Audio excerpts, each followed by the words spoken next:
നമസ്കാരം.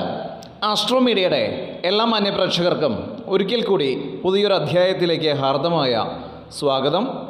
നമ്മളുടെ ഇന്നത്തെ അധ്യായത്തിൽ പുതുവർഷ ഫലങ്ങളുടെ തുടർച്ചയാണ്. വൃശ്ചികക്കൂറിൻ്റെ പുതുവർഷ ഫലങ്ങളാണ് ഇന്നത്തെ അധ്യായത്തിൽ പറയാൻ ഉദ്ദേശിക്കുന്നത്. വൃശ്ചികക്കൂർ എന്ന് പറയുമ്പോൾ വിശാഖ നക്ഷത്രത്തിൻ്റെ അവസാനത്തെ പാദം, അനിഴം നക്ഷത്രം, തൃക്കേട്ട നക്ഷത്രം, ഇങ്ങനെ 2.25 നക്ഷത്രം അടങ്ങുന്ന വൃശ്ചികക്കൂറിൻ്റെ ഈ വർഷത്തെ ഫലങ്ങൾ പറയാം. ഇതിന് മുൻപായിട്ട് തുലാക്കൂർ വരയ്ക്കുള്ള എല്ലാ കാര്യങ്ങളും, മേടക്കൂർ മുതൽ തുലാക്കൂർ വരയ്ക്കുള്ള അതിൽ ജനിച്ച നക്ഷത്രക്കാരുടെ എല്ലാ കാര്യങ്ങളും വിശദമായിട്ട് പറയപ്പെട്ടിട്ടുണ്ട്. അപ്പോൾ നമ്മളാണ് ഏറ്റവും അവസാനം പുതുവർഷ ഫലങ്ങൾ ചെയ്യുന്നത്. ഞാൻ പറഞ്ഞു, ഇതിന് മുൻപായിട്ട് നമ്മൾ വിഷുഫലങ്ങളൊക്കെ ചെയ്തിട്ടുണ്ട്, അത് മതി ശരിക്ക്. എന്നിരുന്നാൽ പോലും നമ്മളുടെ പ്രേക്ഷകരുടെ ഒരു അഭ്യർത്ഥന പ്രകാരമാണ് ഇത് തുടങ്ങിയതെന്നും ഞാൻ കഴിഞ്ഞ എപ്പിസോഡുകളിലൊക്കെ ആയിട്ട് പറഞ്ഞു വരുന്നതാണ്. അതിനുപരിയായിട്ട് തന്നെ പുതുതായിട്ട് കേൾക്കുന്ന ആളുകളുണ്ട് എന്നുള്ളത് കൊണ്ട് ഈ കാര്യങ്ങൾ ആവർത്തിച്ച് പറഞ്ഞുകൊണ്ടിരിക്കണം. എന്താ, ഓരോ വ്യക്തിയുടെയും ജാതകത്തിനനുസരിച്ചിട്ടാണ് ആ വ്യക്തികളുടെ വിശേഷ ഫലങ്ങളൊക്കെ നമുക്ക് പറയാൻ വേണ്ടി സാധിക്കുക. ഇത് ഇവിടെ പറയുന്ന കാര്യങ്ങൾ പൊതുഫലങ്ങളായിട്ട് മാത്രമേ ഗ്രഹിക്കാവൂ. എന്നാൽ വളരെ അനുഭവത്തിൽ വരുന്ന കാര്യങ്ങൾ മാത്രമേ ഇവിടെ ചുരുക്കി പറയണുള്ളൂ. അത് എന്തായാലും വരും. അത് ഈ നക്ഷത്രത്തിന് പൊതുവായിട്ടുള്ളതാണ്. അങ്ങനെയുള്ള കാര്യങ്ങൾ മാത്രമാണ് പറയണത്. അത് ശനിയുടെയും വ്യാഴത്തിൻ്റെയും രാഹുകേതുക്കളുടെയൊക്കെ സ്ഥിതിക്ക് അനുസരിച്ചിട്ടാണ് പറയണത്. പിന്നെ ഓരോ വ്യക്തികളുടെ ജാതകത്തിലും അവരുടെ ദശ ഉണ്ടാവും, അപഹാരം ഉണ്ടാവും, ഛിദ്രം ഉണ്ടാവും. ഇതിലൊക്കെ പലതരത്തിലുള്ള വ്യത്യാസങ്ങളുണ്ടാവും. ഇപ്പോൾ ഇതിൽ തന്നെ ഇപ്പോൾ വിശാഖ ആണെങ്കിലും അനിഴാണെങ്കിലും തൃക്കേട്ടാണെങ്കിലും അനവധി ആളുകൾ, കോടിക്കണക്കിന് ആൾക്കാരുണ്ടാവും. എല്ലാവർക്കും ഒരേ ഫലം ആവണില്ല എന്നുള്ളത് നിങ്ങളൊന്ന് മനസ്സിലാക്കുക. അങ്ങനെ വെച്ചാൽ എല്ലാവർക്കും ഒരേ ഫലം വരണ്ടേ, എല്ലാവരുടെയും ജീവിതം ഒരുപോലെ ആവണ്ടേ. അപ്പോൾ ഒരു വ്യക്തിയിൽ നിന്നും മറ്റൊരു വ്യക്തി വിഭിന്നനാണ്. അതുപോലെ തന്നെ അവരുടെ സ്വഭാവം, ചേഷ്ടകൾ, തൊഴിൽ, ആഹാര രീതി ഒക്കെ വ്യത്യാസം ഉണ്ടാവും. അപ്പോൾ ഓരോ ജാതകത്തിലെയും അഷ്ടവർഗ ഫലങ്ങളൊക്കെ നോക്കി, ഗ്രഹങ്ങളുടെ ബലാബലങ്ങളൊക്കെ നോക്കി, ദശയും അപഹാരവും ഛിദ്രവും ഒക്കെ നോക്കി മാത്രമാണ് ഇത്തരം കാര്യങ്ങളുടെ കൃത്യത ഉറപ്പുവരുത്താൻ വേണ്ടിയിട്ട് സാധിക്കൂ. അല്ലാതെ പറയണ കാര്യങ്ങളൊക്കെ ഈ ചെവി കൂടെ കേട്ട് മറ്റേ ചെവി കൂടെ വിട്ടോളാം. കാരണം എന്തൊക്കെയാണ് പറയണത്, അതിസമ്പന്ന യോഗം കുതിച്ചുയരും, നിങ്ങൾ പ്രതീക്ഷിക്കാണ്ട നിങ്ങൾക്ക് കോടികൾ അനുഭവങ്ങൾ ഉണ്ടാവും, ലോട്ടറി അടിക്കും, ഇതൊന്നും ജ്യോതിഷമായി ബന്ധമുള്ള വിഷയങ്ങളല്ലാന്ന് മനസ്സിലാക്കിക്കോളൂ. എന്തായാലും നമ്മുടെ വിഷയത്തിലേക്ക് വരാം.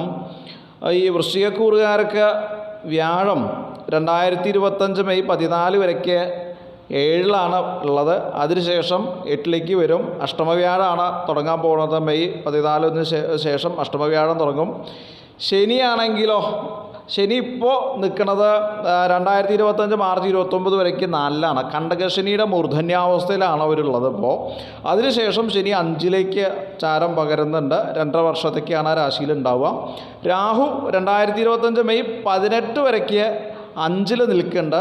അത് ഇങ്ങോട്ട് പുറകിലേക്ക് വരിക, 4 വരും. അപ്പോൾ അത് കുടുംബ സൗഖ്യാദികൾക്ക് ഇത്തിരി ബുദ്ധിമുട്ടുകളുണ്ടാക്കും.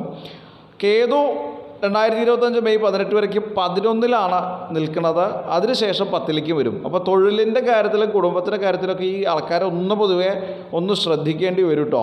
എന്നിരുന്നാലും ഗുണദോഷ സമ്മിശ്ര ഫലമാണ് ഈ ഒരു വർഷത്തിൻ്റെ അനുഭവമായിട്ട് വരിക. ഗുണവും ദോഷവും ഇടകലർന്നുള്ള ജീവിതാനുഭവം ഈ 2025 ഉണ്ടാവുമെന്ന് പറയണം. ഈ വർഷാരംഭത്തിൽ വാഹനലാഭം, ഗൃഹലാഭം എന്ന് പറയുമ്പോൾ പുതിയ വീട് പണി തുടങ്ങിയ പണി അവസാനിപ്പിക്കുക, ഇങ്ങനെയൊക്കെയുള്ള കാര്യങ്ങൾ ചെയ്യാം.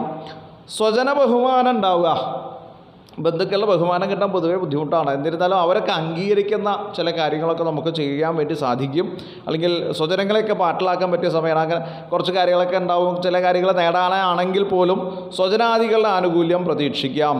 നൂതന കർമാരംഭങ്ങൾ ഉണ്ടാവുക, പുതിയ പ്രവൃത്തികൾ തുടങ്ങി വയ്ക്കുക, പുതിയ പദ്ധതികളൊക്കെ പ്രാവർത്തികമാക്കാൻ പറ്റിയൊരു സമയമാണ്. കാരണം കണ്ടകശനി കഴിഞ്ഞിട്ട് മതി, മാർച്ച് കഴിഞ്ഞിട്ട് മതി അതിൻ്റെ പരിപാടികളൊക്കെ. വിദ്യാഭ്യാസത്തിൻ്റെ കാര്യത്തിൽ വിദ്യാർത്ഥികൾക്ക് വളരെ ഗുണപ്രദമായിട്ടുള്ളൊരു കാലഘട്ടമാണ്. വലിയ ഉയർന്ന വിദ്യാഭ്യാസമൊക്കെ നേടുക, PhD എടുക്കുക, അങ്ങനെയുള്ള കാര്യങ്ങളൊക്കെ ചെയ്യുന്ന ആൾക്കാർക്കൊക്കെ വളരെ നേട്ടമാണ്. മംഗളകർമ്മസിദ്ധി ഉണ്ടാവും. മംഗളകർമ്മങ്ങൾ എന്ന് പറയുമ്പോൾ നല്ല അനുഭവങ്ങൾ, വിവാഹം പോലെയുള്ള മംഗളം, മാംഗല്യം ഇതൊക്കെ പറയും. വിവാഹം പോലെയുള്ള നല്ല കാര്യങ്ങളൊക്കെ ഈ ഒരു മാർച്ചിന് ശേഷം അനുഭവിക്കാം. സെപ്റ്റംബർ വരയ്ക്കുള്ള കാലഘട്ടങ്ങളിലായിട്ട് അതിൻ്റെ എല്ലാം അനുഭവസിദ്ധി ഉണ്ടാവും. രോഗമുക്തി ഉണ്ടാവും. ഓപ്പറേഷനൊക്കെ കഴിഞ്ഞിരിക്കുന്ന ആൾക്കാർ, അല്ലെങ്കിൽ രോഗം കുറേ കാലമായിട്ട് സമാധാനമില്ലാതെയുള്ള ആൾക്കാർക്കൊക്കെ ഒരു സമാധാനം വരേണ്ട ഒരു സമയമാണ്. വിദേശയാത്രാ ഗുണം, അന്യദേശത്തേക്ക് പോവുക, അവിടെ ജോലി കിട്ടുക പോലെയുള്ള കാര്യങ്ങൾ. സുഹൃത്ജന സഹായങ്ങൾ, ആളുകളുടെ നല്ല മനസ്സൊക്കെ തോന്നിയിട്ട് ഉണ്ടാകുന്ന സഹായങ്ങളൊക്കെ കിട്ടാൻ പറ്റിയ സമയമാണ്. സെപ്റ്റംബർ ഒന്നങ്ങോട്ട് പിന്നിടുന്നതോട് കൂടിയിട്ട്, കാരണം ഈ വ്യാഴത്തിൻ്റെ സ്ഥിതി ഒന്ന് മധ്യത്രേക്കാണത്തിലേക്ക് വരുന്നതോട് കൂടിയിട്ട് ചില മാനസിക പീഡകൾ, പ്രണയബന്ധ പരാജയങ്ങൾ, സ്നേഹം നിമിത്തമുണ്ടാകുന്ന ദുഃഖങ്ങൾ, സ്വജനാരിഷ്ടതകൾ, സ്ഥാനചലനങ്ങൾ, വാതരോഗ പീഡകൾ, ഇതൊക്കെ സംഭവിക്കാനുള്ളൊരു സാധ്യതയുണ്ട്. അതേപോലെ തന്നെ അംഗങ്ങൾക്ക്, ശരീരത്തിലുണ്ടാകുന്ന അംഗങ്ങൾക്ക് ഇന്ന് ഒരു സ്ഥലത്താണെന്ന് വെച്ചാൽ നാളെ മറ്റൊരു സ്ഥലത്ത് ബുദ്ധിമുട്ടുകൾ, അസുഖങ്ങൾ ഉണ്ടാവുക, ധനദുർവ്യയാദികളൊക്കെ വന്ന് ഭവിക്കുക.